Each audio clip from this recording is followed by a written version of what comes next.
Hello, and welcome to the 8571 tutorial, Introduction to the Analytic Solver Platform Frontline Part 2. In this tutorial, we will look at three of the options within the Data Analysis section of the XLMiner ribbon: Explore, Transform, and Cluster. Here again we have an overview of all the information that is discussed in the tutorials for the Frontline Analytic Solver Platform. This tutorial will cover Part 2, which focuses on the Explore, Transform, and Cluster options. For more information regarding the topics in Part 1, refer to the video tutorial Introduction to Analytic Solver Platform Frontline Part 1. For the Explore option, we are only concerned with one selection, Chart Wizard. Chart Wizard allows you to either create a new chart or edit previous charts that you've created. Therefore, selecting Chart Wizard opens up the Chart Wizard dialog box. Here, we can see that XLMiner offers 8 different types of charts to choose from: bar chart, histogram, line chart, parallel coordinates, scatter plot matrix, box plot, and variable plot. For a more detailed description of each chart and when best to use each chart, refer to the PowerPoint presentation. After selecting which option is best, click the Next button, which causes the Y-axis selection dialog box to appear, where you choose what variable in the dataset will be plotted on the Y or vertical axis.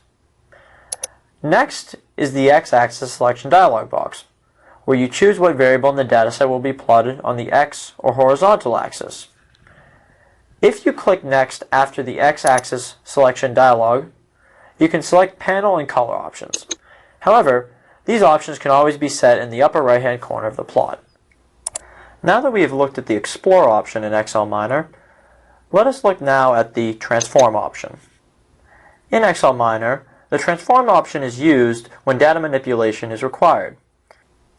Within the Transform option, there are 4 different selections: Missing Data Handling, Bin Continuous Data, Transform Categorical Data, and Principal Components. Let us now look at the first option, Missing Data Handling. Selecting Missing Data Handling opens the Missing Data Handling dialog box. The first section of this dialog box, Data Source, is the same as for the Sample from Database or Sample from Worksheet data source. Therefore, refer to that part of the tutorial for more information. Next, there is the How are missing values coded in the data section, which contains only one option. Missing values are represented by this value. If this option is selected, a value, either non-numeric or numeric, must be provided in the field that appears directly to the right of the option.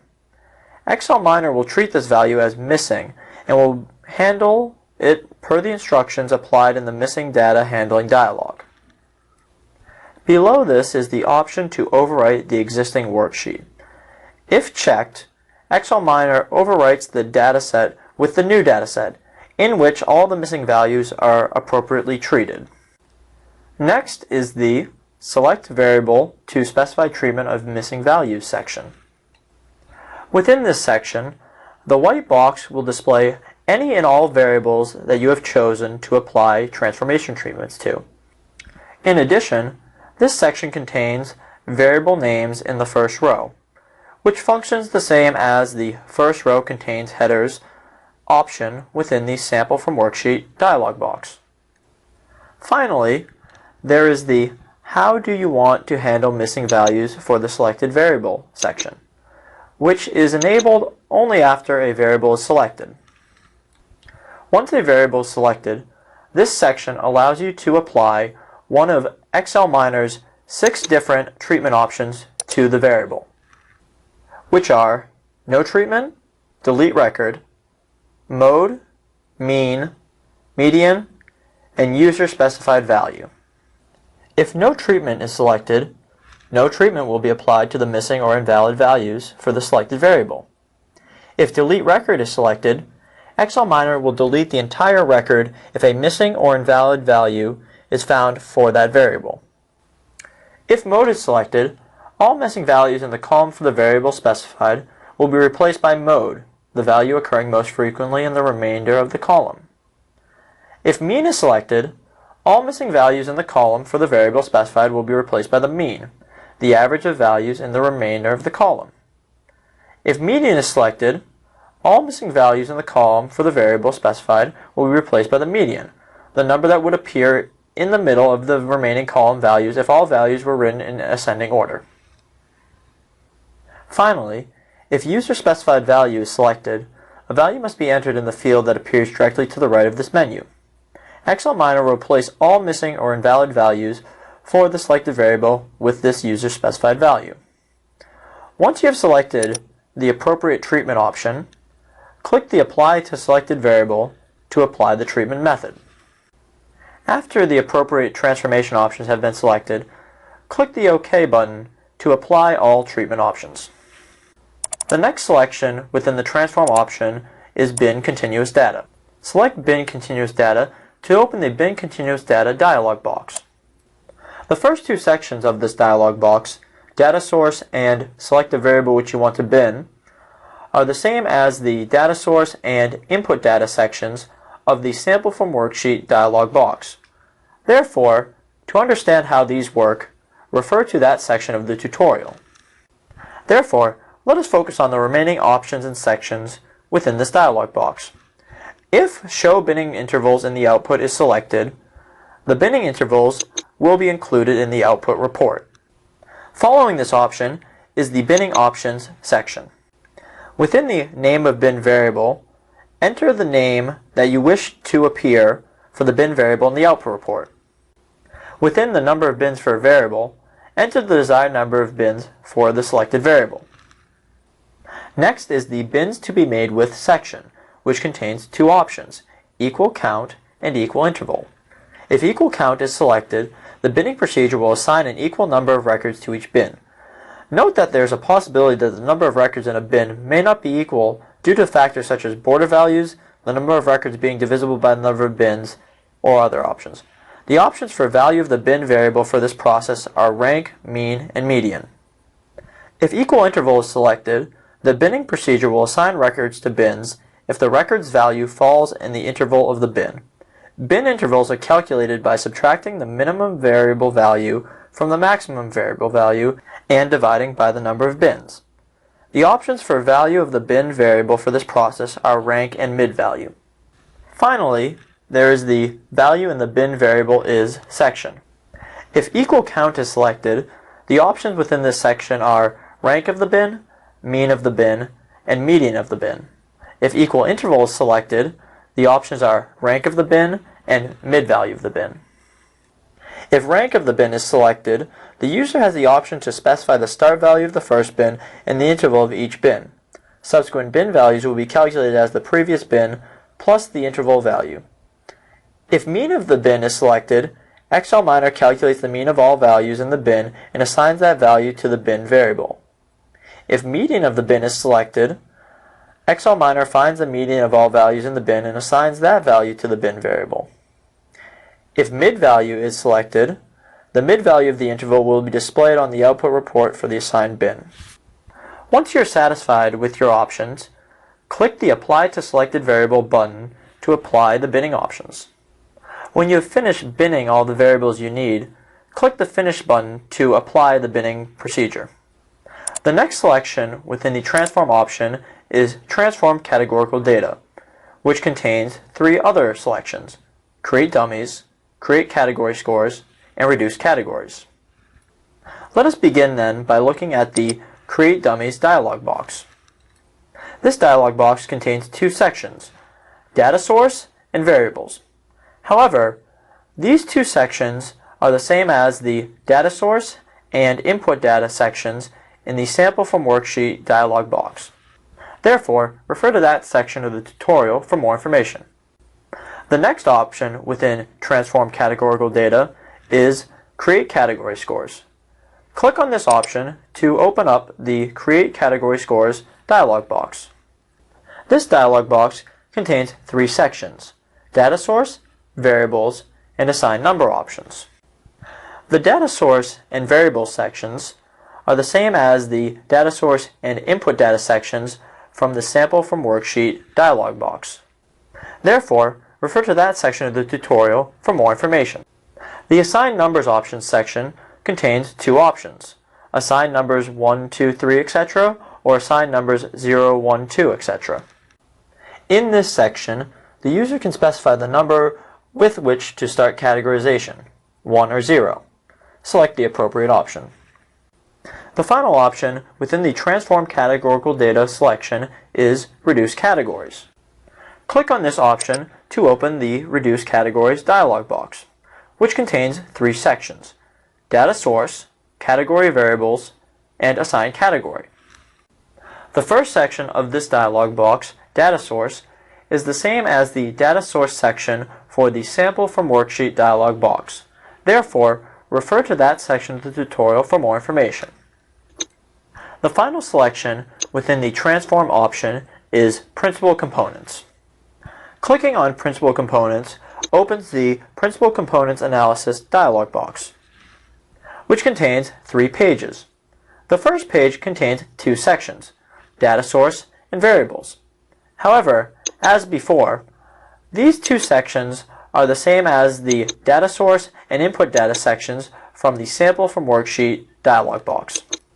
The second page of the Principal Components Analysis dialog box also contains two sections: Principal Components and Method. Within the Principal Components section, there are two options: Fixed Number of Components or Smallest Number of Components Explaining. If Fixed Number of Components is selected, enter an integer value from 1 to n, where n is the number of input variables selected in the Step 1 of 3 dialog. If Smallest Number of Components Explaining is selected, specify a percentage. XLMiner will calculate the minimum number of principal components required to account for that percentage of variance. Next is the Methods section, which contains two options: Use Covariance Matrix or Use Correlation Matrix. For more information on the difference between a covariance matrix and a correlation matrix, please refer to the PowerPoint presentation, slide 48. Finally, page 3 of the Principal Components Analysis dialog box contains two options: Data Transformation and Data Fault Detection. Within Data Transformation, there is only one option: Show Principal Component Score. If this option is selected, it results in the display of a matrix in which the columns are the principal components, the rows are the individual data records, and the value in each cell is the calculated score for that record on the relevant principal component.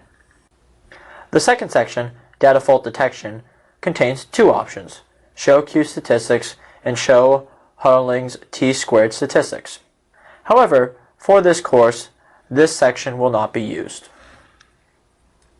The final major option within the data analysis section that we will cover in this tutorial is Cluster, which contains two selections: K-means clustering and hierarchical clustering. Both methods allow insight into a database or dataset by performing a cluster analysis. This type of analysis can be used to obtain the degree of similarity or dissimilarity between the individual objects being clustered. Therefore, let's first look at the K-means clustering selection within the Cluster option. The K-means clustering dialog box contains three pages. The first page contains two sections: Data Source and Variables.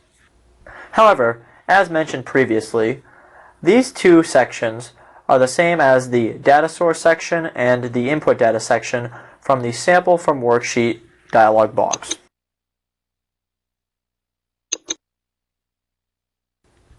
The second page of the K-means clustering dialog box contains two sections: Parameters and Options. Above the Parameters section is the Normalize Input Data option. If selected, XLMiner will normalize the input data before applying the K-means clustering algorithm. This is important to ensure that the distance measure accords equal weight to each variable. Without normalization, the variable with the largest scale will dominate the measure. Within the Parameters section, there are two boxes: Number of clusters and Number of iterations. Enter the number of final clusters to be formed in the Number of clusters section. The number of clusters should be at least 2, and at most the number of observations in the data range. This value should be based on your knowledge of the data and the number of projected clusters. It is a good idea to repeat the procedure with several different k values. In the number of iterations box, enter the number of times the program will perform the clustering algorithm. The configuration of clusters and how good of a job they do separating the data may differ from one starting partition to another. The algorithm will complete the specified number of iterations and select the cluster configuration that minimizes the distance measure. The second section contains the options for fixed start, random starts, and set seed. If fixed start is selected, XLMiner will start building the model with a single fixed starting point. If random starts is selected, the algorithm will start at any random point. If random starts is selected, enter the number of desired clusters in the box that is enabled to the right. Finally, click on the box next to Set Seed if you wish to manually put in the set seed. If this box remains checked, XLMiner will automatically plug in the set seed. The default is 1, 2, 3, 4, 5. The final page of the k-means clustering dialog box contains two options: Show Data Summary and Show Distances from each cluster center. If Show Data Summary is selected, XLMiner displays the data summary in the k-means clustering output. If Show Distances from each cluster center is selected, XLMiner displays the distances from each cluster center in the k-means clustering output. Once the appropriate options have been selected, click Finish to get the k-means clustering output. The second selection within the clustering option is Hierarchical Clustering. Clicking on Hierarchical Clustering opens up the Hierarchical Clustering dialog box, which has 3 pages. The first page contains 3 sections: Data Source, Variables, and Clustering Options. The first 2 sections, Data Source and Variables, are the same as the Data Source and Variables sections for k-means clustering. The third section, Clustering Options, allows you to choose the data type. The hierarchical clustering method can be used on raw data as well as data in distance matrix format. Choose the appropriate option to fit your dataset. The second page of the hierarchical clustering dialog box contains 2 sections: Similarity Measure and Clustering Method. Above Similarity Measure is Normalized Input Data, which is the same for hierarchical clustering as it was for k-means clustering. Next is Similarity Measures. In XLMiner, the hierarchical clustering uses the Euclidean distance as the similarity measure for working on raw numeric data.